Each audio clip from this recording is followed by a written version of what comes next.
তো আমরা বলছিলাম যে একটা পরমাণুতে স্থায়ী মূল কণিকাগুলা কিভাবে থাকবে। একটা পরমাণুতে স্থায়ী মূল কণিকা কিভাবে থাকবে ভালো করে বুঝবা। একটি বিসমিল্লাহির রহমানির রহিম।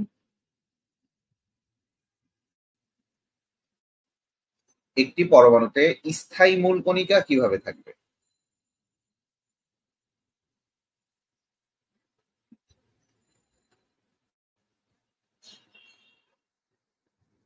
কিভাবে থাকবে সেটার জন্য যে জিনিসটা সেটাই হচ্ছে পরমাণুর মডেল। আমি আবারও বলি, এটার জন্য যে জিনিসটা সেটাই হচ্ছে পরমাণুর মডেল।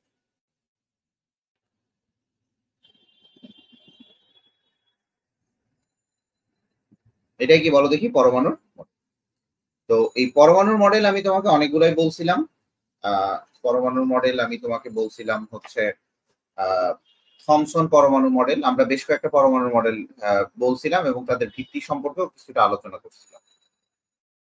তার মধ্যে আমরা সর্বপ্রথম পড়ছিলাম হচ্ছে থমসন পরমাণু।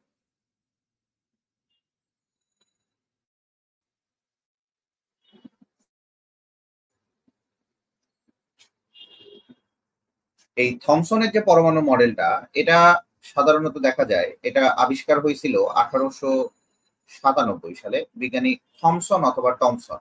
এটার অপর নাম হচ্ছে plum pudding model. Plum pudding model অথবা তরমুজ মডেলও বলে।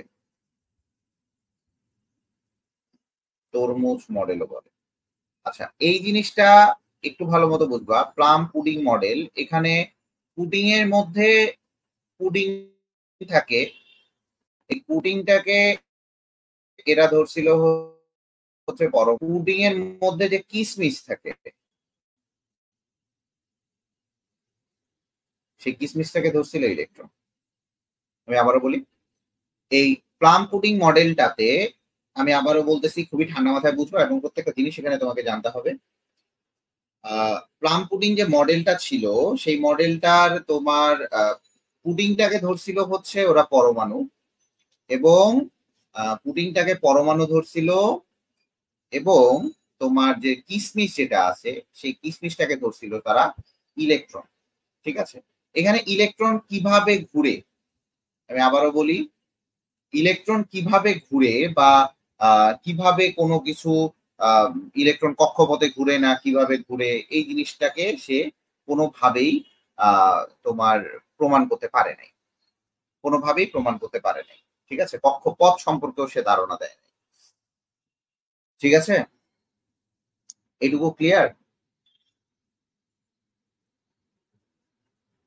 এটুকু ক্লিয়ার?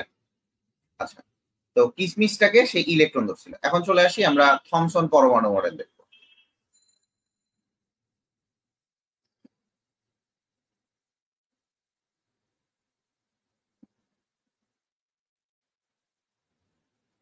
থমসন যে পরমাণু মডেলটা যেটা ছিল আমি একটু তোমাকে দেখাবো। থমসন পরমাণু মডেলের এই ইলেকট্রন ধরছিল তরমুজের বিচিগুলাকে। তরমুজ, তরমুজের যে বিচিগুলা আছে,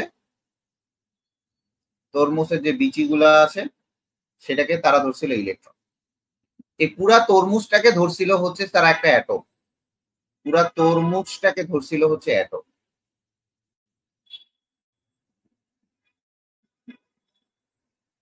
ঠিক আছে, আর এই যে এইটাকে ধরছিল পজিটিভ চার্জ। এই যে ভিতরের অংশটাকে ধরছিল কি পজিটিভ চার্জ, এই যে ভিতরের অংশটাকে ধরছে পজিটিভ চার্জ, এগুলাকে ধরছে ইলেকট্রনটাকে নেগেটিভ চার্জ। এইটুকু ক্লিয়ার হয়েছে? দুইজন আছে, দুইজন। আচ্ছা, সেম ভাবে দেখো, এটা একটা কেক। এই কেকের মধ্যে এই কিসমিস গুলা আছে, যে এই কিসমিস গুলাকে ধরছিল হচ্ছে ইলেকট্রন। আর এই যে কেকটা আছে, কেকটাকে ধরছিল হচ্ছে তোমার পুরাটা একটা পরমাণু। কেকটাকে ধরছিল তারা পরমাণু, এবং কেসের মধ্যে যে কিসমিস গুলা আছে সেটাকে ধরছিল কি ইলেকট্রন। ভালো করে বুঝবা, সেটাকে ধরছিল হচ্ছে ইলেকট্রন। সেই ইলেকট্রন ধরছে, খুবই ভালো কথা। কেক কিসমিস মডেল, এই জন্য থমসন পরমাণু মডেলকে তোমার কি কি বলা হয় আমি একটু আগে দেখাইলাম, প্লাম পুডিং মডেল, তরমুজ মডেল, অথবা তোমার হচ্ছে কেক কিসমিস মডেল বলা হয়। এটাকে অনেক সময় কেক কিসমিস মডেল।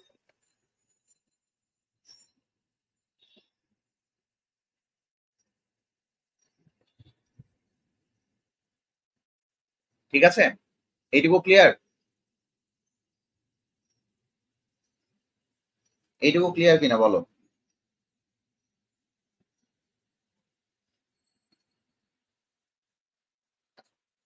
এই থমসন পরমাণু মডেল থেকে কি কি জানা যায়, যে কিছু তথ্য জানা যায়?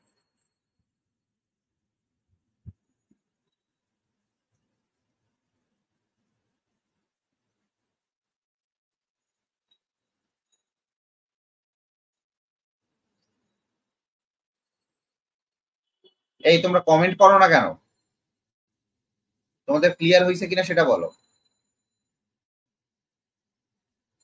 তো থমসন পরমাণু মডেল থেকে তুমি যেসব তথ্য পাবা সেই তথ্যগুলোর মধ্যে একটাই, যে থমসন পরমাণু মডেল থেকেই জানা যায়। এখানে কিন্তু ও বলছিল যে পজিটিভ চার্জ এবং এই নেগেটিভ চার্জ, তার মানে এই থমসন পরমাণু মডেলেই বলছিল যে পরমাণুতে, এই থমসন পরমাণু মডেল থেকে কি জানা যায় বলো দেখি। ভালো করে বুঝবা এবং ঠান্ডা মাথায় বুঝবা যে থমসন পরমাণু মডেল থেকে কি কি জানা যায়। এইটা যদি তুমি না বুঝো সেক্ষেত্রে আমাকে বলতে পারো যে ভাইয়া বুঝতেছি না বা এটা সমস্যা হচ্ছে। আচ্ছা, চলে আস। দেখো, থমসন পরমাণু মডেল থেকেই জানা যায় যে পরমাণু ইলেকট্রন প্রোটনের সমন্বয়ে গঠিত। পরমাণু ইলেকট্রন এবং প্রোটনের সমন্বয়ে গঠিত।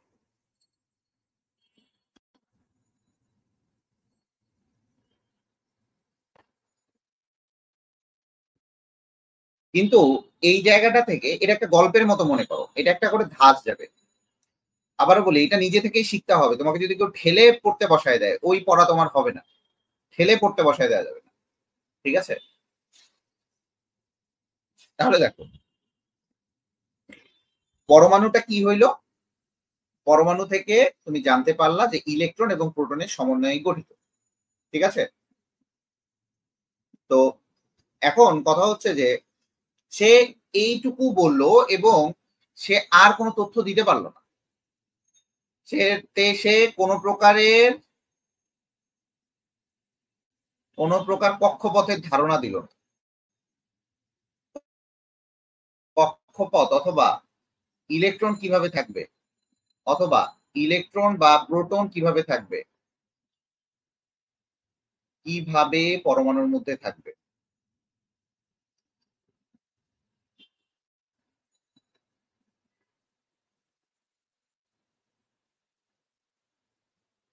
থাকবে সেটি বলতে পারলো।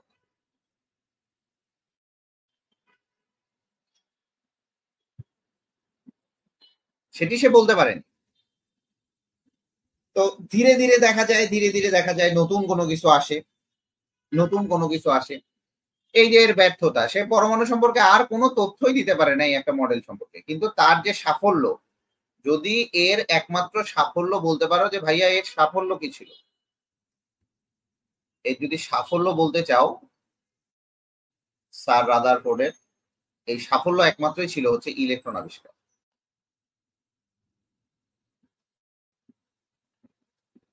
ইলেকট্রন আবিষ্কারের পর জাস্ট সে ইলেকট্রন আর প্রোটন নিয়েই যে সমন্বয় গঠিত এইটুকুই বলছে। কয়টা ইলেকট্রন কয়টা প্রোটন এইটার বা কোনো কিছুই সে এখানে কি করতে পারে নাই, ব্যাখ্যা করতে পারে। তো এরপরে চলে আসে বিজ্ঞানী এরই ছাত্র, তোমার ছাত্রটা কার? এই থমসনেরই ছাত্র। আচ্ছা, থমসনের ছাত্র যে কাজটা করলো, আমরা চলে আসি।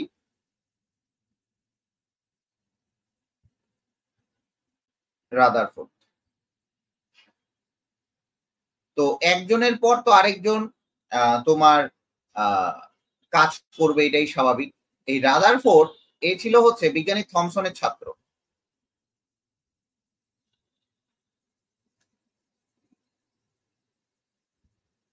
বিজ্ঞানী থমসনের ছাত্র, ঠিক আছে? বিজ্ঞানী থমসনের ছাত্র। আচ্ছা, এখান থেকে খুবই ঠান্ডা মাথায় এবং ভালো মতো বুঝবা, যা বুঝাচ্ছি এগুলাই পরীক্ষায় আসবে এবং প্রত্যেকটাই লিখবা। প্রত্যেকটা ঠান্ডা মাথায় বুঝতে হবে। এখন এই আর্নেস্ট রাদারফোর্ড করলো কি 1911 সালে,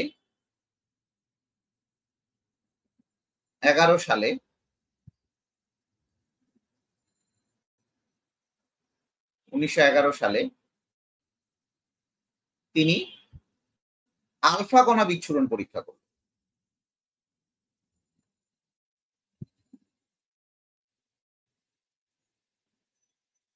বিচ্ছুরণ পরীক্ষা।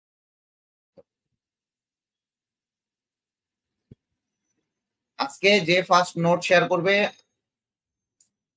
আজকে এবং আগামীকাল সে আবার লোড পাবে 2 দিনের জন্য। এবার আজকে এবং আগামীকাল যদি যে ফার্স্ট নোট শেয়ার করবে সে আবার 2 দিনের জন্য 20 টাকা লোড পাবে। 2 দিনের জন্য এখন থেকে 2 দিন শেয়ার করবা ফার্স্ট, আমি লিখে রাখবো, আবার তুমি নোট পাবা, কি টাকা পাবা, টাকা। আচ্ছা চলে আসি। তো এখন বলতে পারো যে ভাই আলফা কণাটা কি জিনিস, কোশ্চিন চলে আসছে, ভাই আলফা কণা কি, কোশ্চিন চলে আসে আলফা কণা কি।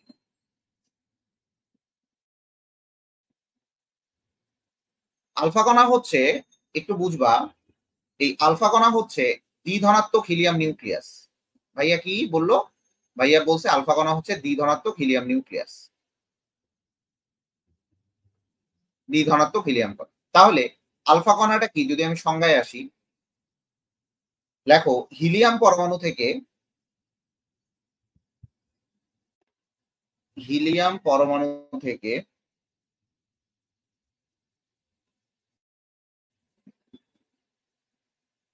ভালো করে বুঝবো, হিলিয়াম পরমাণু থেকে, এটা আমি নিয়ে আসবো, হিলিয়াম পরমাণু থেকে আবারও সুন্দর করে বুঝবা, 2টি ইলেকট্রন যদি সরায় নেই, 2টি ইলেকট্রন বের করে নিলে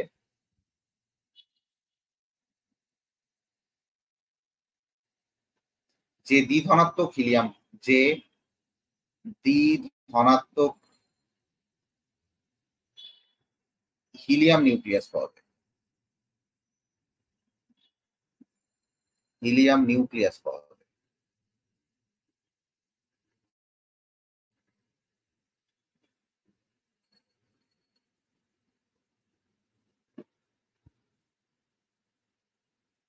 ঠিক আছে, যে দ্বিধনাত্মক হিলিয়াম নিউক্লিয়াসটা পাওয়া যায় সেটাই হচ্ছে কি আলফা কণা। ঠিক আছে,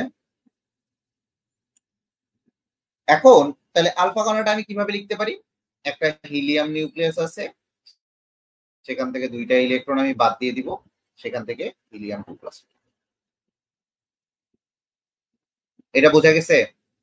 আলফা কণা কি বোঝা গেছে? এইগুলা কিন্তু খুব ইম্পর্টেন্ট, এগুলা খ নাম্বারের জন্য খুব ইম্পর্টেন্ট, এগুলা খ নাম্বারে বারবারই আসবে। ওই পরে আর ক খ এর জন্য বলতে পারবা না ভাইয়া ক খ বোঝা। এরও তোমার ভর 4 এবং প্রোটন সংখ্যা 2, এরও ভর 4, প্রোটন সংখ্যা 2। তাহলে আলফা কণার ভর হচ্ছে কত? ভর হচ্ছে 4, আর প্রোটন কত? প্রোটন সংখ্যা হচ্ছে,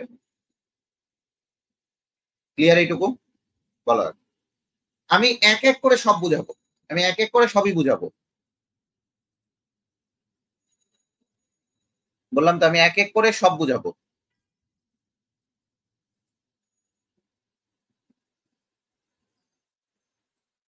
আচ্ছা এইটুকু ক্লিয়ার হয়েছে? তাড়াতাড়ি বলো, আলফা কণা ক্লিয়ার হয়েছে যে আলফা কণাটা কি জিনিস?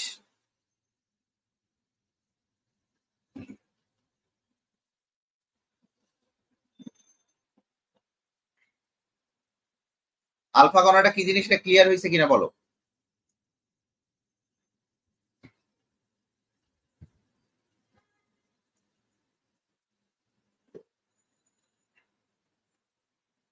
তাড়াতাড়ি বলো আলফা কণা ক্লিয়ার হয়েছে কিনা। এই না কমেন্ট করলে আমি কিভাবে পড়াবো, তোমরা বলো দেখি, তোমরা এত বেয়াদব কেন?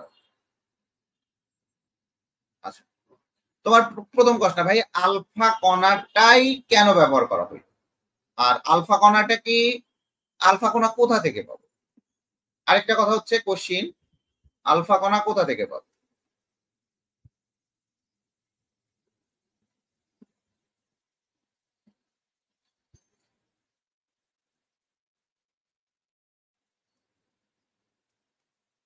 আলফা কণা কোথা থেকে উৎপন্ন হয়?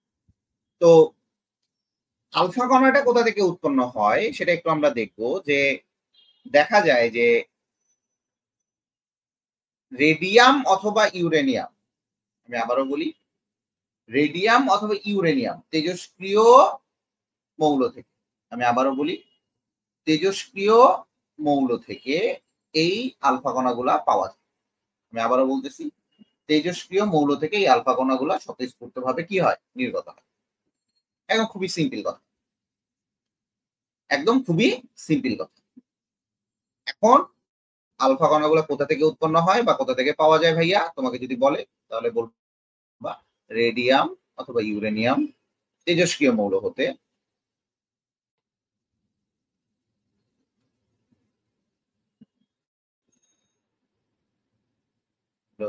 আলফা কণা স্বতঃস্ফূর্ত,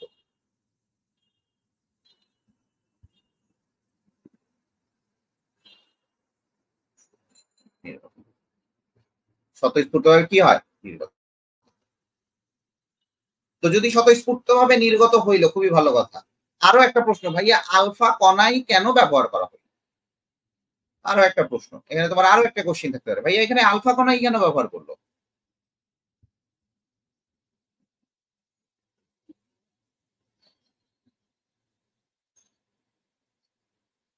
আলফা কণা ব্যবহার করলো কেন? আচ্ছা, অনেক প্রশ্ন ভাইয়া, এত প্রশ্ন। তো দেখো, তোমার প্রশ্নের প্রত্যেকটা উত্তর এখান থেকে পেয়ে যাবে। আলফা কণা ব্যবহার করা হয়েছিল আলফা কণার গতির কারণে, আলফা কণার গতির কারণে।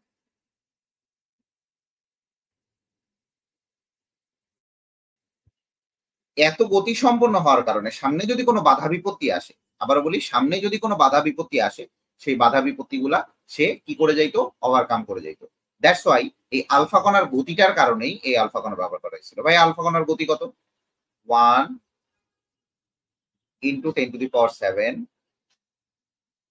মিটার পার সেকেন্ড থেকে 2.5 × 10⁻⁷ মিটার পার সেকেন্ড। এই ছিল হচ্ছে এর গতি। এটা ছিল কার? এই আলফা কণার গতি। দেখ কত বেশি গতি, কত বেশি গতি। যদি এই গতিটার কারণেই আলফা কণাটা ব্যবহার করা হচ্ছে। এটা ক্লিয়ার হয়েছে? এই সকল পরীক্ষার আমরা আলফা কণা সম্পর্কে আলোচনা করতেছিলাম এবং আলফা কণা বিচ্ছুরণ পরীক্ষা করছে, আমরা আলফা কণা কি সেটাই দেখতেছিলাম। এই সকল যে তোমার পরীক্ষাটা ছিল, এই পরীক্ষার সহযোগী ছিল হচ্ছে, এই পরীক্ষার সহযোগী ছিল মার্সডেন ও গাইগার।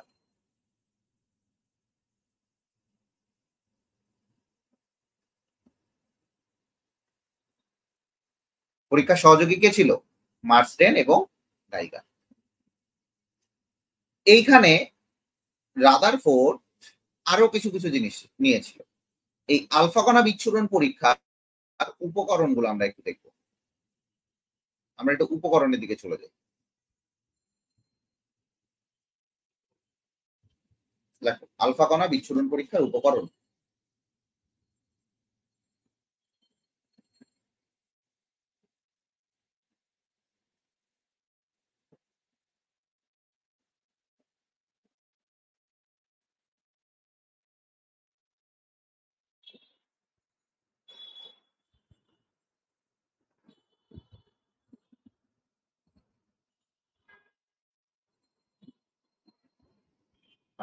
প্রত্যেকটা জিনিসের ব্যাখ্যা আমরা জানবো। তো আলফা কণা বিচ্ছুরণ পরীক্ষায় তোমার সোনার পাত নিছিল। আলফা কণা বিচ্ছুরণ পরীক্ষায় কি নিছিল ভাইয়া? সোনার পাত নিছিল। প্রত্যেকটার কেন করবা?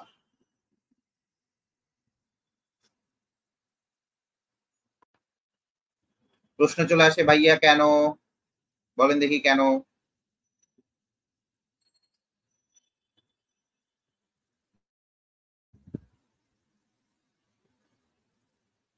তো সোনাটাকে দেখা যায়, সোনা সাধারণত কারোর সাথে রিয়াকশন করে। এই সোনাটাকে দেখা যায় যে সোনা মূল্যবান ধাতু হয়, সোনা মূল্যবান ধাতু হয়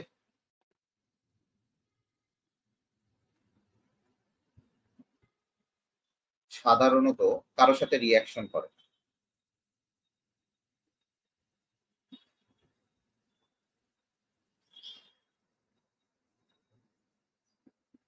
রিয়াকশন করবে। যদি রিয়াকশন না করে, যখনই দেখবা যে রিয়াকশন করতেছে না, তার মানে সোনাটাকে আমরা ইজিলি নিতে পারবো। সোনাটাকে নেওয়া হয়েছিল এই কারণে। রেফারেন্স যদি চাও এগুলারও অ্যান্সারের রেফারেন্স আছে। ঠিক আছে, সোনা নেওয়া হয়েছিল। এই সোনার পাতের কিছু পুরুত্ব ছিল। সোনার পাতের পুরুত্ব ছিল, সোনার পাতের পুরুত্ব কত ছিল? সোনার পাতের পুরুত্ব হচ্ছে 0.12304 সেন্টিমিটার। এবং তুমি এটা এইভাবেও লিখতে পারো। একটু ঠান্ডা মাথায় দেখবা, এই জিনিসগুলো প্রত্যেকটা কনভার্সন আমি দেখাবো। তারপরে তুমি এখান থেকে লিখতে পারো, এটা ভাইয়া সেন্টিমিটারে দেখাইলেন, আপনি মিটারে দেখাবেন 4 × 10⁻⁻6 মিটার। আপনি এটাতে ন্যানোমিটারে দেখান, 4000 ন্যানোমিটার, 4000 ন্যানোমিটার। আপনি এটা মাইক্রোমিটারে দেখান 4000 মাইক্রোমিটার। আপনি এটা অ্যাংস্ট্রমে দেখান 40,000 অ্যাংস্ট্রম। আপনাকে এই প্রত্যেকটা ইউনিট ঠিক এভাবে পড়তে হবে। প্রত্যেকটা ইউনিট আপনাকে ঠিক এভাবেই করতে হবে। আপনি যদি এইভাবে না পড়েন, সেক্ষেত্রে আপনি ধরা খাবেন। এই ক্ষেত্রে যদি আপনি না পড়েন, সেক্ষেত্রে ধরা খাবেন। সোনার পাত নিছে, খুবই ভালো কথা। এরপরে চলে আসি জিঙ্ক সালফাইড পর্দা। সে আরেকটা জিনিস নিয়েছিল, সেটার নাম হচ্ছে জিঙ্ক সালফাইড।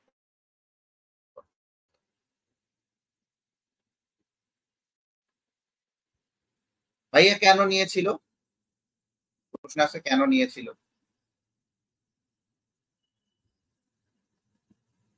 কাজ না থাকলে তো হবে না। কেন নিয়েছিলেন সেটা যদি আমি একটু ব্যাখ্যা দেই, সেটা হচ্ছে যে জিঙ্ক সালফাইডকে বলা হয় অনুপ্রভা সৃষ্টিকারী পদার্থ। অনুপ্রভা সৃষ্টিকারী পদার্থ।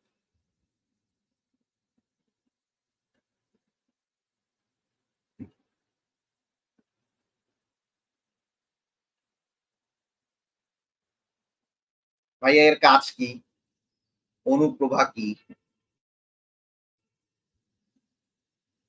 ভাইয়া অনুপ্রভাটা কি জিনিস? অনুপ্রভাটা হচ্ছে, একটু ঠান্ডা মাথায় বুঝবেন, অনুপ্রভাটা হচ্ছে খুবই ঠান্ডা মাথায় বুঝতে হবে, এই জিনিসগুলো প্রত্যেকটা ইম্পর্টেন্ট। অনুপ্রভাটা হচ্ছে তোমার যে কোনো তরঙ্গ দৈর্ঘ্যের রশ্মি শোষণ করে। যে কোনো তরঙ্গ দৈর্ঘ্যে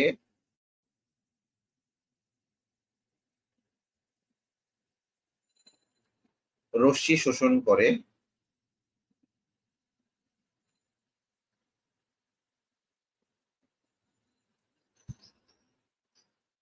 তা দৃশ্যমান আলোর পরিসরে বিকিরণ করে। দৃশ্যমান আলোর পরিসরে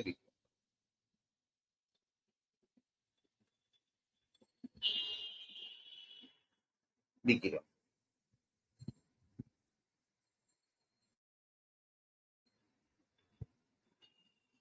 আচ্ছা, একটু আমাকে উত্তর দিবা, আলফা কণা থেকে যে রশ্মিগুলা বের হবে, যে তেজস্ক্রিয় রশ্মি, তোমরা কি দেখতে পাবা? আলফা কণা থেকে যে রশ্মিগুলা বের হবে, সেগুলা কি দেখতে পাবা তোমরা? বলো দেখি, পাবা কিনা বলো, জাস্ট বলবা যে ভাই আলফা কণা থেকে যে রশ্মিগুলা বের হয়, এগুলো আমরা দেখতে পাবো। কও বাবা, বাবা তাড়াতাড়ি বলো।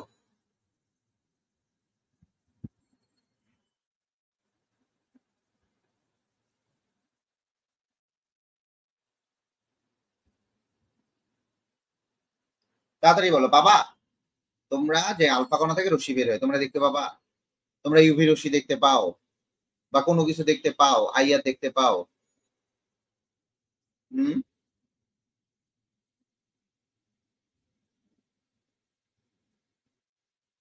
আচ্ছা, এই একটা জিনিস দেখাই, এই আলফা কণার ভর, এটা একটু লিখে রাখবা। এটা হচ্ছে লিখে রাখবা স্টার দিয়ে। আলফা কণার ভর ইলেকট্রনের ভরে 7000 গুণ বেশি।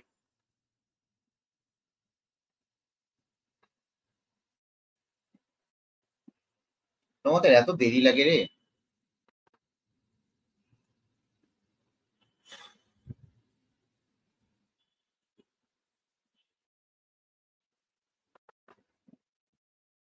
ঠিক আছে, তাহলে এই যে এই জিনিসটা, জিঙ্ক সালফাইড পর্দার কাজটাই হচ্ছে যে বিভিন্ন রশ্মি সেটা শোষণ করবে, সেটা একটা দৃশ্যমান আলোর পরিসরে সে কি করবে, বিকিরণ। এটাকে বলা হয় অনুপ্রভা সৃষ্টিকারী পদার্থ। অনুপ্রভা সৃষ্টিকারী পদার্থ। এই অনুপ্রভা সৃষ্টিকারী পদার্থটা কাজ করে হচ্ছে, আমি আবারও একটু এটা আমাকে ইয়ে করতে হবে।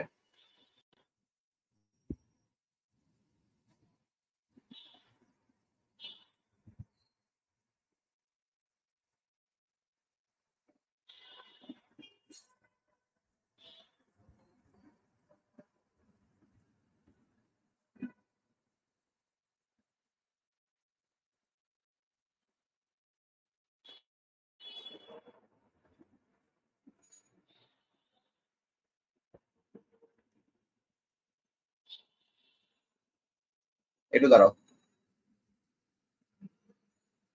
দেখো। আচ্ছা, সরি, আমার আসলে পিকচার গুলো সেট করা তো। আচ্ছা, তো খুবই ভালো কথা। এই অনুপ্রভা সৃষ্টিকারী পদার্থটা কিভাবে কাজ করে? অনুপ্রভা সৃষ্টিকারী পদার্থ,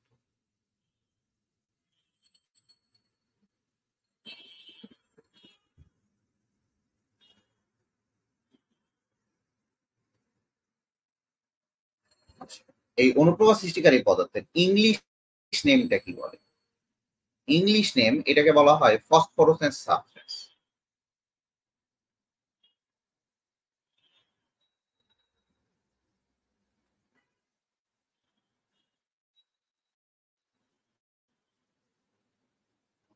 ফসফোরেসেন্স সাবস্টেন্স, ঠিক আছে।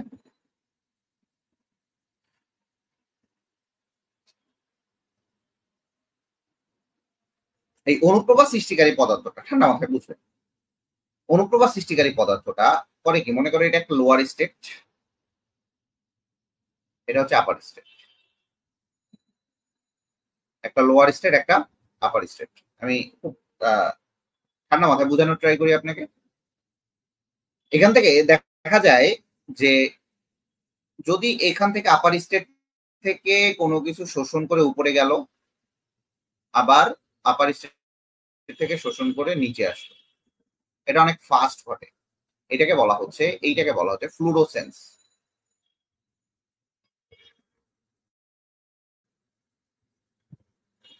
ফ্লুরোসেন্স, এটা মনে করো এ স্টেট, আর এটা হচ্ছে এ এক্সাইটেড স্টেট। আমি আবারও বলি, a state, A excited state.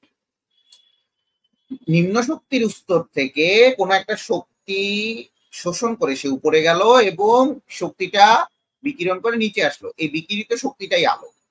এটা হচ্ছে বিকিরণ করছে, শক্তিটা শোষণ করছে, এটা শক্তি শোষণ করছে, শোষণ করে উপরে গেছে, আর এটা বিকিরণ করে নিচে আসছে। এটাকে বলা হয় ফ্লুরোসেন্স। এটাকে বলা হয় প্রতিপ্রভা। প্রতিপ্রভা, আমি আবারও বলি, এটাকে বলা হবে প্রতিপ্রভা। একটা আছে ফ্লুরোসেন্স আর একটা আছে ফসফোরোসেন্স। আবারও ঠান্ডা মাথায় বুঝবা, একটা আছে ফ্লুরোসেন্স আর একটা আছে ফসফোরোসেন্স। তো ফ্লুরোসেন্স এবং ফসফোরোসেন্স এই জিনিসগুলো একটু ভালো মতো বুঝতে হবে, যে ভাই এই জিনিসগুলো কি, আপনি কেন বলতেছেন এগুলা। এগুলা জিনিসগুলো আসলে অনেক কিছু, এই জিনিসগুলো আসলে তোমাদের কাজে লাগবে, অবশ্যই অবশ্যই কাজে লাগবে, দ্যাটস ওয়াই আমি এটা পড়াচ্ছি। তাহলে প্রতিপ্রভাটা কি হচ্ছে বলো দেখি, দ্রুত ঘটতেছে না অনুপ্রভাটা দ্রুত ঘটতেছে? এটা হচ্ছে অনুপ্রভাটা, প্রতিপ্রভাটা দ্রুত ঘটতেছে। এখন চলে আসি ভাইয়া, এখন আপনি একটু অন্য কিছু দেখান। ভাইয়া এখন দেখাবে এই জায়গাটাতে, এটা দেখা যাচ্ছে, এই জায়গাটাতে ওদের একটা ইন্টার সিস্টেম ক্রসিং ঘটে।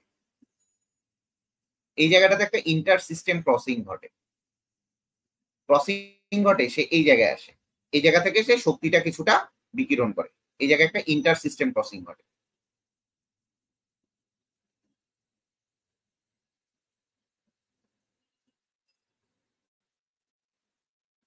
ইন্টার সিস্টেম ক্রসিং ঘটে, ভালো করে বুঝবা, এই জিনিসগুলো খুবই ইম্পর্টেন্ট। ইন্টার সিস্টেম ক্রসিংটা ঘটে, এই জায়গায় কিছুটা শক্তি বিকিরণ করে সে এই স্টেজে আসে, কিছু শক্তি বিকিরণ করে এই জায়গায়, ঠিক আছে।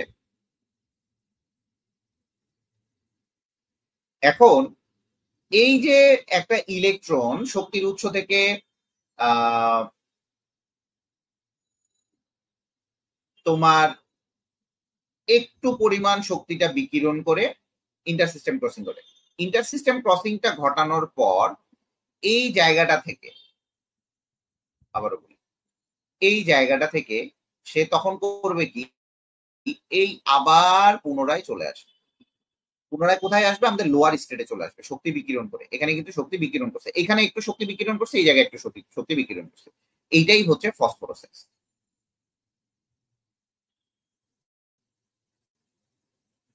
ফসফোরেসেন্স এবং এটা বেশি স্থায়ী হয়, এবং এটা বেশি স্থায়ী হয়। এবং এই জায়গাটাতে এখানে তুমি যেমন এইচ নিউ লিখতে পারো, এইচ নিউ পরিমাণ শক্তিটা শোষণ করছে বা বিকিরণ করছে, বাট এই জায়গায় লিখতে হবে এইচ নিউ মাইনাস ই পরিমাণ শক্তিটা বিকিরণ করছে। এখানে যে বিকিরণটা করছে শক্তিটা, এখানে যে শক্তিটা বিকিরণ করছে সেটা কি এইচ নিউ মাইনাস ই। কারণ কি এখানে এখানে কিন্তু ই পরিমাণ শক্তি সে বিকিরণ করছে, এখানে ই পরিমাণ শক্তি বিকিরণ করছে, ভালো করে বুঝবা। এখান থেকে এইচ নিউ পরিমাণ শক্তি শোষণ করছে, পরে ইন্টার সিস্টেম ক্রসিং ঘটছে, ইন্টার সিস্টেম ক্রসিং ঘটানোর পর সে এইচ নিউ পরিমাণ শক্তিটা বিকিরণ করছে। ঠিক আছে, তাহলে টোটাল এখানে শক্তি আগে এইচ নিউ পরিমাণ শক্তি শোষণ করছে, এখানে বিকিরণ করছে কি ই পরিমাণ শক্তি বিকিরণ করছে পুরোটা, এই যে এই পরিমাণ শক্তি বিকিরণ করছে, পরে আবার চলে আসছে, তাহলে এখানে বিকিরণ শক্তিটা কম হবে। ক্লিয়ার কিনা? এই ডায়াগ্রামটার নাম হচ্ছে জাবলনস্কি ডায়াগ্রাম।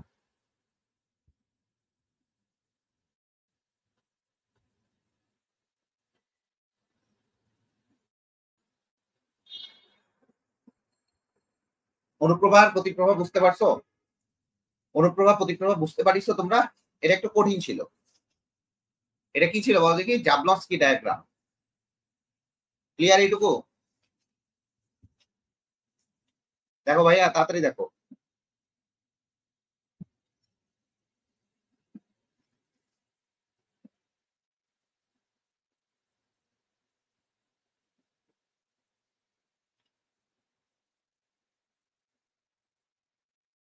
পাস করো। কি বোঝা গেছে? জিনিসটা বোঝা গেছে? তাড়াতাড়ি বলো, তাড়াতাড়ি বলো, দেরি করা যাবে না আজকে। আজকে আমি খুব বেশিক্ষণ পড়াবো না, আজকে আমার ডেট ছিল না। তোমাদের খালি কালকে গ্যাপ গেছে দেখেই, অন্য ব্যাচ হলে আমি পড়াইতাম না। তোমরা নোট শেয়ার করো, এই জন্য আমার খুব ভালো লাগে, এই জন্য আমি তোমাদের পড়াচ্ছি। আর আমি এত যত্ন সহকারে কাউকেই পড়াই না, সত্যি কথা। তোমাদের যেরকম যত্ন করে পড়াচ্ছি, এত যত্ন সহকারে আমি কাউকে পড়াই না। তুমি গোটা বাংলাদেশে এই জিনিস কোথাও পাবো না। গোটা বাংলাদেশ চ্যালেঞ্জ, এভাবে কেউ পড়াবে না তোমাকে, এত যত্ন সহকারে প্রত্যেকটা জিনিসের ব্যাখ্যা দিবে না।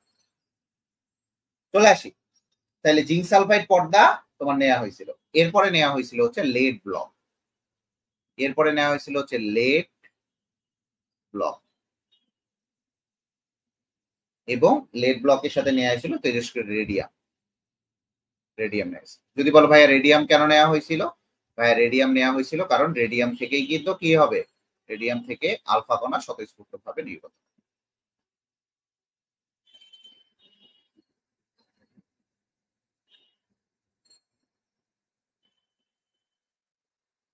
আমার ক্লিয়ার হয়েছে এটা? আমি ক্লিয়ার করতে পারছি? দেখো ক্লিয়ার করতে পারছি কিনা দেখো, ক্লিয়ার করতে পারছি কিনা দেখো, তাড়াতাড়ি দেখো। ফার্স্ট,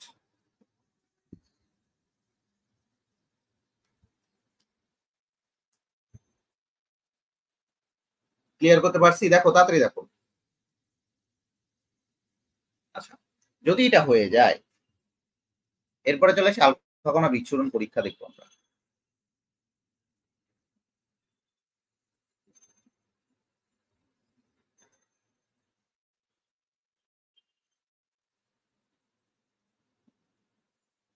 হ্যাঁ চলে আসি, আমরা এরপরে চলে আসি আলফা কণা বিচ্ছুরণ পরীক্ষা।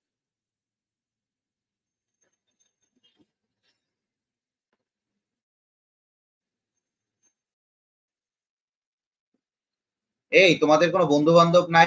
বন্ধু বান্ধব গুলোকে ডাকে আনো। তোমরা যদি প্রচার করো তাহলে কিভাবে আমাদের প্রচার হবে?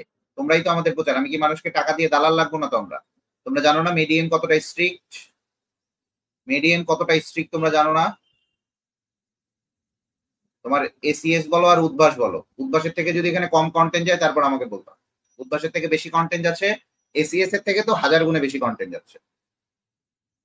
চলে আসে আলফা কণা বিচ্ছুরণ পরীক্ষা।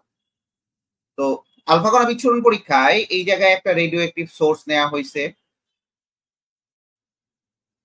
ঠিক আছে, এখান থেকে বিম অফ পার্টিকেল যাচ্ছে, এখান থেকে বিম অফ পার্টিকেল যাচ্ছে, এই পার্টিকেলটা হচ্ছে আলফা কণা যাচ্ছে। এটা হচ্ছে গোল্ড, এটা হচ্ছে গোল্ডের যেটা আছে গোল্ড ফয়েল, এই গোল্ডের যে আমি প্লেটটা নিছিলাম সেই গোল্ডের প্লেটটা, আর এটা ডিটেক্টর, আর এটাই হচ্ছে জিঙ্ক সালফাইড পর্দা। জিঙ্ক সালফাইড পর্দা, এখানে দেখো জিঙ্ক সালফাইড পর্দা, এই রশ্মিগুলো আমি দেখতে পাবো না, এই যে এই রশ্মিগুলো আমি দেখতে পাবো না, এই রশ্মিগুলো আমি দেখতে পাবো না, এটুকু কনফার্ম থাকো, এই রশ্মিগুলো দেখার আমার সাধ্য নাই। ঠিক আছে, দেখো আর খুব বেশিক্ষণ পড়াবো না, এটা একটা ভিডিও দেখাবো, হয়ে যাবে। দেখো এই রশ্মিগুলো আমি দেখতে পাবো না, এই রশ্মিগুলো যদি আমি দেখতে না পাই, আবারও বলি, এই রশ্মিগুলো আমি দেখতে পাবো না, তখন তাহলে আমি বুঝতে পারবো কিভাবে এই ডিরেকশনটা কোন পাশে। এখান থেকে আলফা কণা যাচ্ছে, যায় দেখা যাবে যে বেশিরভাগ আলফা কণাগুলা, আবারও বলি, বেশিরভাগ আলফা কণাগুলা এই যে এই পাশে সরে যাচ্ছে, এই পাশে সরে যাচ্ছে, এই পাশে সরে যাচ্ছে, এই পাশে সরে যাচ্ছে। ঠান্ডা মাথায় বুঝবা এটা, ঠিক আছে? তো সব আলফা কণাগুলো এই পাশে চলে যাচ্ছে, কিছু কিছু আলফা কণা যখনই দেখতে কেন্দ্রের দিকে যাচ্ছে, যখন কেন্দ্রের দিকে যাচ্ছে, মনে করো এটা কেন্দ্র, তখন দেখা যাচ্ছে কিছু আলফা কণা এই যে বিপরীত দিকে ফিরে আসছে, এই যে বিপরীত দিকে ফিরে আসছে, তখন বুঝতে পারলো যে এই মাঝখানে একটা কিছু বৈশিষ্ট্য আছে, বা মাঝখানে কোনো একটা বস্তু আছে, এই মাঝখানের বস্তুটার নামই দিল সে নিউক্লিয়াস। মাঝখানে ভারী একটা বস্তু আছে যেটার নাম দিল নিউক্লিয়াস। আলফা কণা বিচ্ছুরণ পরীক্ষার মাধ্যমে মেইনলি নিউক্লিয়াসটাই আবিষ্কার হয়েছিল। আবারও বলি, আলফা কণা বিচ্ছুরণ পরীক্ষার মাধ্যমে কিন্তু মেইনলি নিউক্লিয়াসটাই আবিষ্কার হয়েছিল। যখনই দেখতে পাচ্ছে যে এই মাঝখানে একটা ভারী কোনো বস্তু আছে, তাহলে বুঝতে হলো ভারী বস্তুটা তোমার একটা ভারী বস্তু আছে যেখানে পরমাণুর সমস্ত ভর কেন্দ্রীভূত থাকে। এই নিউক্লিয়াস যেখানে পরমাণুর সমস্ত ভর কেন্দ্রীভূত থাকে, পরমাণুর সমস্ত ভর কেন্দ্রীভূত থাকে।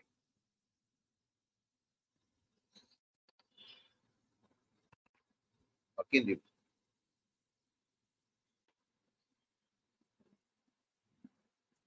তাহলে পরমাণুর যদি সমস্ত ভর কেন্দ্রীভূত থেকেই থাকে, তাহলে তুমি বুঝতে পারতেছো এই জায়গাটাকেই আমি পরমাণুর ভার কেন্দ্র বলতে পারি, ভর কেন্দ্র যেটা। তাহলে সমস্ত ভরটা কোথায় কেন্দ্রীভূত থাকে? এই নিউক্লিয়াস। কথা বুঝতে পারছো? এখানে এখন ক্লিয়ার হয়েছে ব্যাপারটা যে এখানে কি কি আবিষ্কার হয়েছে। চলে আসি, আমরা এখন চলে আসি। তো এই আলফা কণা বিচ্ছুরণ পরীক্ষার মাধ্যমে কিছু কিছু পর্যবেক্ষণ করছে। কি কি পর্যবেক্ষণ করছে?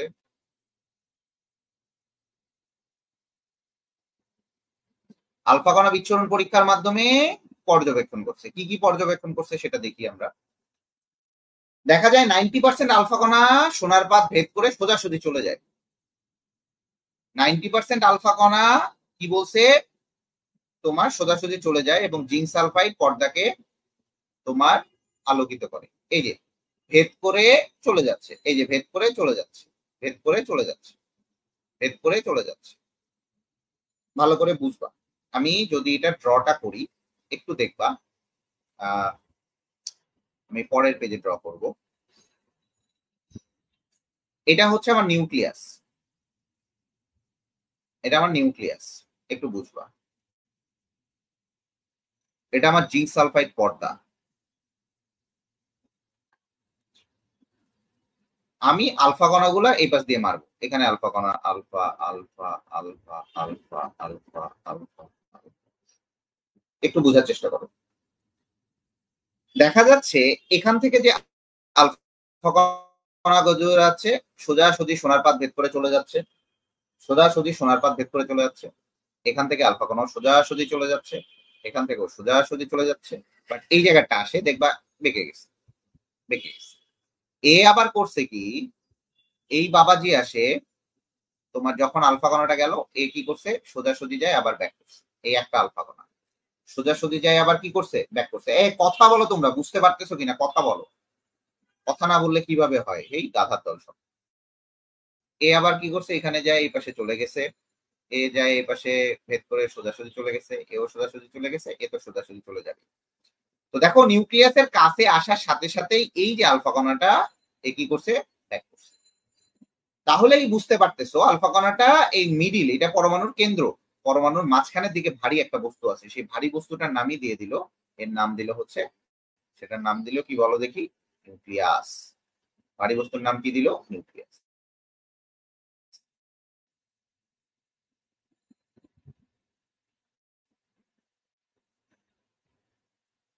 ভারী বস্তুর নাম কি দিল, নিউক্লিয়াস।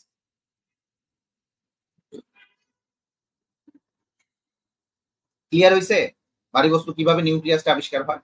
তাহলে বোঝা গেল একটা আলফা কণা ফিরে আসে এবং সেটা দেখা গেল 20,000-এর মধ্যে একটা আলফা কণা ফিরে আসে, দেখা গেল 20,000-এ একটা আলফা কণা ফিরে আসে।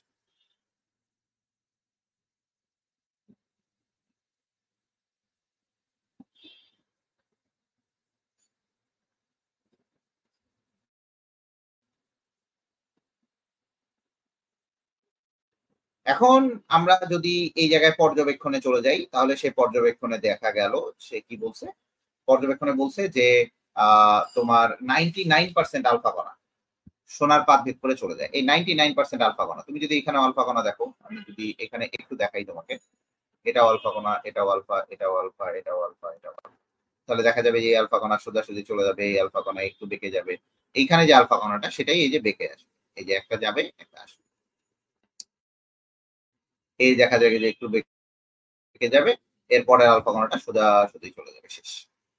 এইটুকু ক্লিয়ার হয়েছে? দেখো এইটুকু ক্লিয়ার হয়েছে, আলফা কণা বিচ্ছুরণ পরীক্ষা দেখো, যদি ক্লিয়ার হয়ে থাকে তাহলে বলো, না হইলেও বলো, যদি ক্লিয়ার হয়ে থাকে বলো, না হইলেও বলো, তাড়াতাড়ি বলো,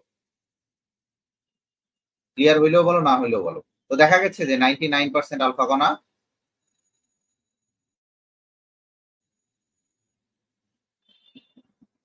সোজাসুজি ফিরে যায়।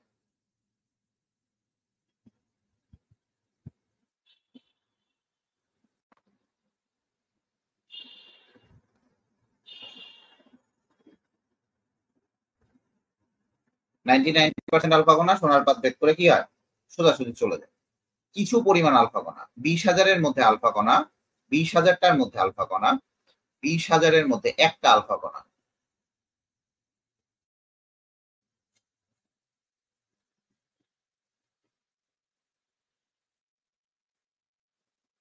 20,000-এর মধ্যে একটা আলফা কণা তোমার বিপরীত দিকে ফিরে আসে।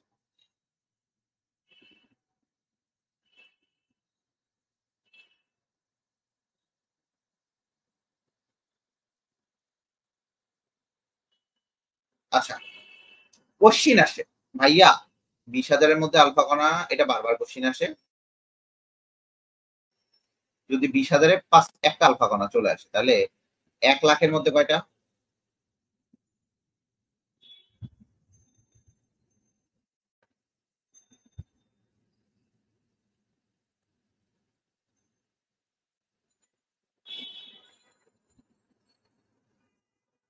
1,00,000-এর মধ্যে কয়টা আলফা কণা ফিরে আসবে বলো? 1,00,000-এর মধ্যে কয়টা আলফা কণা ফিরে আসবে? অ্যান্সার হবে 5টি। 1,00,000-এর মধ্যে কয়টা আলফা কণা ফিরে আসবে বলো? অ্যান্সার হচ্ছে 5টি। ক্লিয়ার এইটুকু? আলফা কণা বিচ্ছুরণ পরীক্ষা ক্লিয়ার বাচ্চারা? দেখো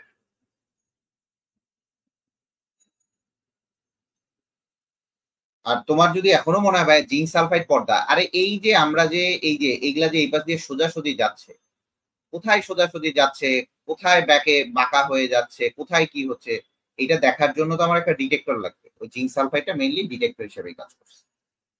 1,000-এর মধ্যে কয়টা আলফা কণা ফিরে আসবে? 5টা। ক্লিয়ার এইটুকু কোশ্চেন?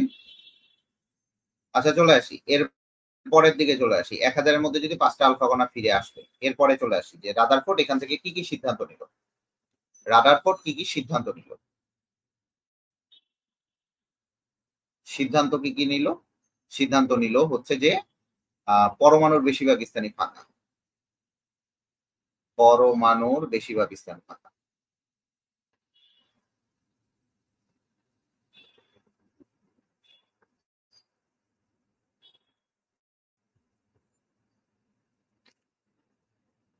পরমাণুর বেশিরভাগ স্থানই ফাঁকা, ঠিক আছে, পরমাণুর বেশিরভাগ স্থানই কি ফাঁকা, এই জিনিসটা বললো। তো পরমাণুর কেন্দ্রে কি থাকে? পরমাণুর কেন্দ্রে ভারী কোনো বস্তু থাকে এবং সেটার নাম কি দিল সে? নিউক্লিয়াস দিল। সেটার নাম কি দিল? সে নিউক্লিয়াস দিল। ঠিক আছে, ভারী ধনাত্মক পরমাণুর কেন্দ্রে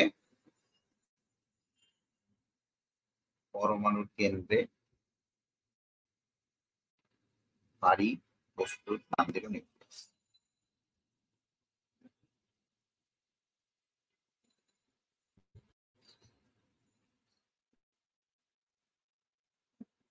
এখন আসি, নিউক্লিয়াস ধনাত্মক না ঋণাত্মক বলতে পারবা কেউ? এখন চলে আসি, এই নিউক্লিয়াসটা ধনাত্মক না ঋণাত্মক?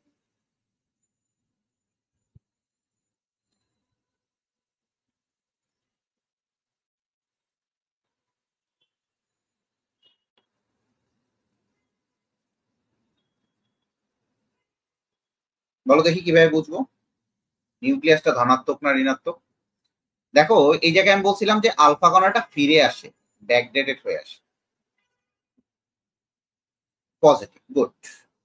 আলফা কণাটা আমি বারবারই বলছিলাম যে আলফা কণাটা ফিরে আসছে, আলফা কণাটা ফিরে আসছে। তাহলে আলফা কণা যদি ফিরে আসে, তাহলে আলফা কণাটা কি? আমার পজিটিভ চার্জ যুক্ত আলফা কণা, আলফা কণাটা পজিটিভ চার্জ যুক্ত।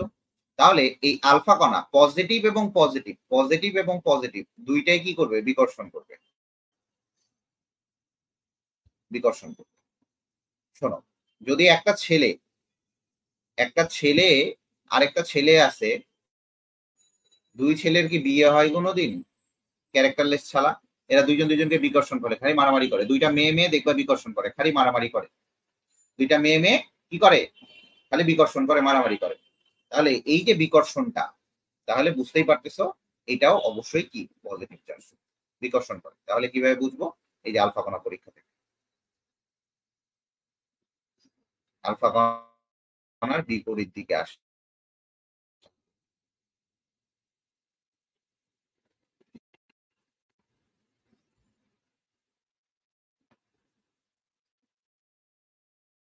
ঠিক আছে, আলফা কণার বিপরীত দিকে ফিরে আসে।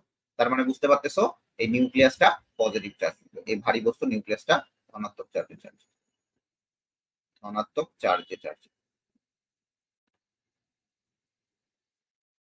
নিউক্লিয়াসটা কি বলো দেখি? ধনাত্মক চার্জে চার্জ। ঠিক আছে, এই হচ্ছে কথা। তো এখন চলে আসছি ভাইয়া নিউক্লিয়াস সম্পর্কে কিছু বলে। ভাই নিউক্লিয়াস তো আমার আবিষ্কার হয়েই গেল, এখন আসি নিউক্লিয়াস আবিষ্কার বলে। তো নিউক্লিয়াস আবিষ্কার হইলে এখন নিউক্লিয়াস সম্পর্কে আমরা জানবো। এই যে ধনাত্মক চার্জ, এটাই হচ্ছে আমার নিউক্লিয়াস।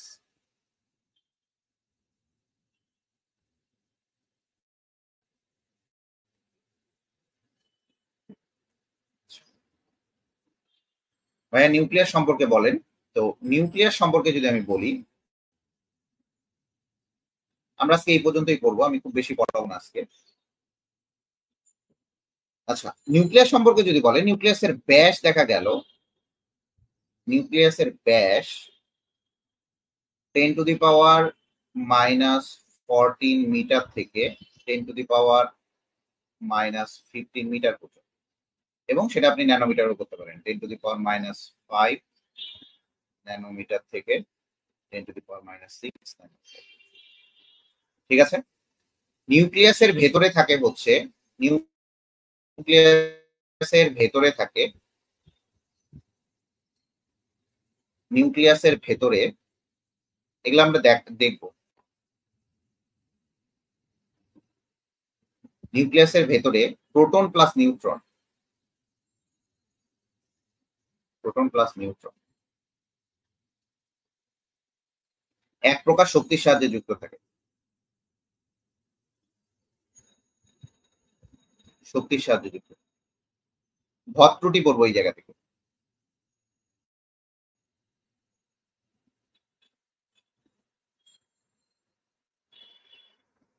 এক প্রকার তোমার এর সাহায্যে যুক্ত থাকে। কার সাহায্যে বলো দেখি? এক প্রকার তোমার বলের সাহায্যে যুক্ত থাকে, এবং সেটাকে আমরা কি বলবো বলো দেখি? সেটাকে আমরা বলবো হচ্ছে নিউক্লিয়ার শক্তি। কি বলবো বলো? নিউক্লিয়ার শক্তি। কি বলবো? নিউক্লিয়ার শক্তি, সেটাকে বলবো যুক্ত থাকে, তাকে নিউক্লিয়ার শক্তি।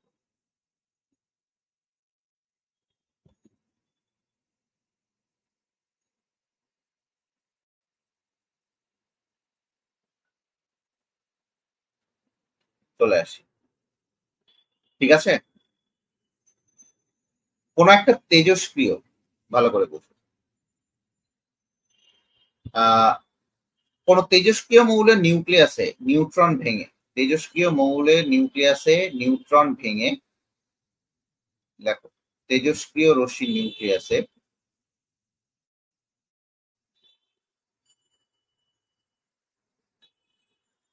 নিউক্লিয়াসের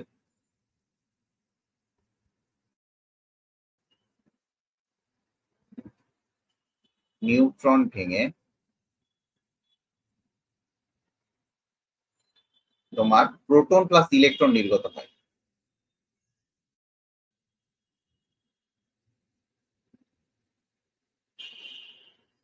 ঠিক আছে, তো এই হচ্ছে আমাদের নিউট্রন সম্পর্কে। যদি তুমি নিউক্লিয়াস সম্পর্কে যদি জানো, তাহলে এই নিউক্লিয়াস সম্পর্কে আমার এইটুকু জিনিস জানলেই হবে। নিউক্লিয়াসটা কি জিনিস, এই জিনিসগুলা জানলেই হবে। ঠিক আছে, তো আজকের মতো এই পর্যন্তই থাকবে ইনশাল্লাহ। আমাদের আলফা কণা বিচ্ছুরণ পরীক্ষা হইলো, এর পরের দিন যেটা করবো সেটা হচ্ছে রাদারফোর্ডের পরমাণু মডেল। আমরা আলফা কণা বিচ্ছুরণ পরীক্ষা শিখছি, আলফা কণা বিচ্ছুরণ পরীক্ষায় কি কি হয়, আলফা কণা বিচ্ছুরণ পরীক্ষায় কেন বিচ্যুতি হয়, আলফা কণা বিচ্ছুরণ পরীক্ষায় কি হয়, এই জিনিসগুলা তোমার জানা হয়ে গেল। আলফা কণা বিচ্ছুরণ পরীক্ষায় কিভাবে কি হয়। ঠিক আছে, এই যে নিউক্লিয়াসটা, এই নিউক্লিয়াসের যে তোমার ইয়েটা, নিউক্লিয়াসের ভালো করে বুঝো, নিউক্লিয়াসের আকার, ঠিক আছে, নিউক্লিয়াসের আকার,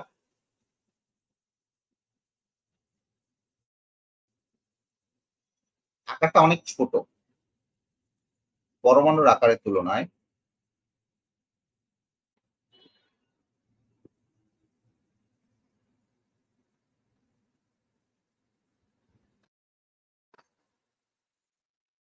দশ হাজার থেকে 1 লক্ষ গুণ ছোট।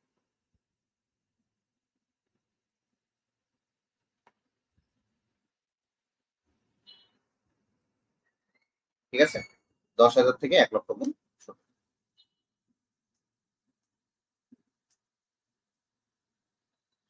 কিন্তু নিউক্লিয়াসটা যতই ছোট হোক না কেন, নিউক্লিয়াস কিন্তু একটা ভারী কণিকা। নিউক্লিয়াস যতই ছোট হোক না কেন, এই ছোট হলেও, এটা ছোট হলেও ভারী কণিকা, কারণ এর সমস্ত ভরটাই থাকে। ছোট হলেও ভারী। ঠিক আছে, এই আর কি ছিল আমাদের টোটাল হিসাব কিতাব। আমরা এর পরের দিন রাদারফোর্ডের পরমাণু মডেল সম্পর্কে আমরা একটু আলোচনা করব। রাদারফোর্ডের পরমাণু মডেল কিভাবে কি আবিষ্কার করছে, বা রাদারফোর্ডের পরমাণু মডেল তোমার তোমার কিভাবে আমরা দেখতে পাই যে রাদারফোর্ডের পরমাণু মডেলে কিভাবে কি হচ্ছে না হচ্ছে, সবকিছু আমরা দেখবো। আজকের মতো এখানেই, আল্লাহ হাফেজ। যে নোটটা ফার্স্টে স্লাইড গুলা শেয়ার করবেন, আপনার জন্য থাকবে পুরস্কার। আপনারা নোট করেও শেয়ার করতে পারেন, স্লাইড শো শেয়ার করতে পারেন। আজকের মতো আল্লাহ হাফেজ। স্লাইডটা আমি দিয়ে দিব ইনশাল্লাহ, আপনারা স্লাইড শেয়ার করতে পারেন, স্ক্রিনশটও নিয়ে রাখতে পারেন। ঠিক আছে, ঠিক আছে, আজকের মতো এখানেই বিদায়। কালকে ক্লাস হবে, হ্যাঁ কালকে তোমাদের টাইম মতো ক্লাস হবে।